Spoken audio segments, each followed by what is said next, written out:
Oh, and the season's over for most of us, but you're still going and you're not sick of footy yet.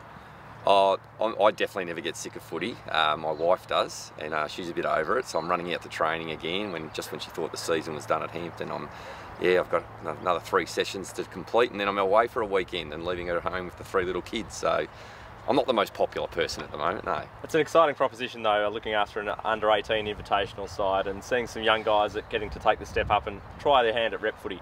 Yeah, absolutely. I've been very, very lucky to be involved in some of the rep programs with the MAs and have enjoyed each one of them. Under-19s from a couple of years ago and this under-18 program the last couple of years. I can see the benefit of it, and working with 24 real young up-and-coming players who are also really good role models at their club, and that's why they've been nominated to go on this trip. So it's really exciting to work with those guys and see how they handle it over in New Zealand. Yep. What do you know about the Kiwis and the New Zealand players and their way they play Aussie rules? Yeah, it's a program that's improving over there. I've been lucky to see the last 3 years, so they're definitely improving. The games are getting harder each year. They're getting closer each year. So this year, I've sort of got this gut feeling that we might get really challenged. So, you know, as a coach, you're sort of a little bit panicky about that, but I hope the squad we've got's going to do the job. But the way they play their footy is quite interesting. I mean, their contested stuff is very good, hence the rugby background. They tackle really hard, they attack the footy very hard, and they hunt the footy.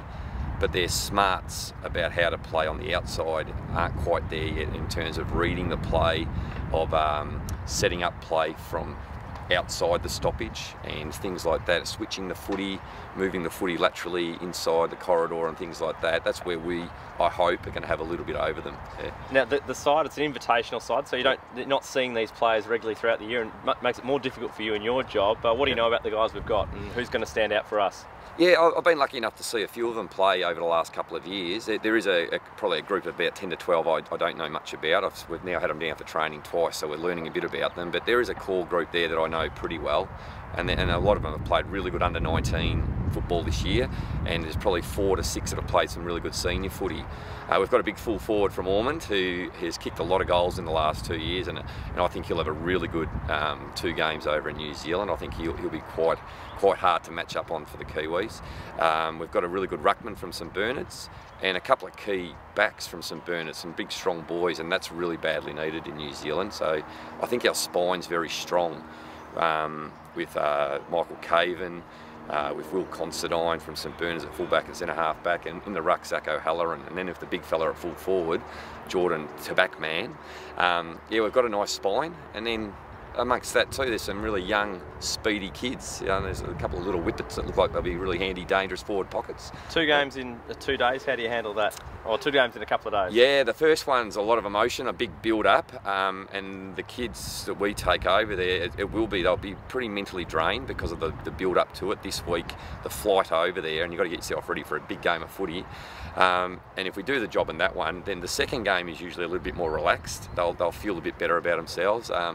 So we play on the Saturday, and then on the Sunday's a recovery day. We'll take them down to a local pool and do a bit of a swim, a bit of sightseeing on the Sunday so they can relax, a really nice team dinner. And then on the Monday we wake up and we've got to get into it. Unfortunately, whether they like it or not, they've got to back up in the 2 days later, but they're young and they're 18 and they recover a lot better than us. So they should be fine. Good luck. Yeah. You've got a task ahead of you. You haven't lost to the Kiwis yet, so hopefully you can keep the 100% record intact. Correct, and I definitely don't want to be the first, but we've got a really good squad, so I'm pretty confident. Good on you, Owen. Good luck. Thank you.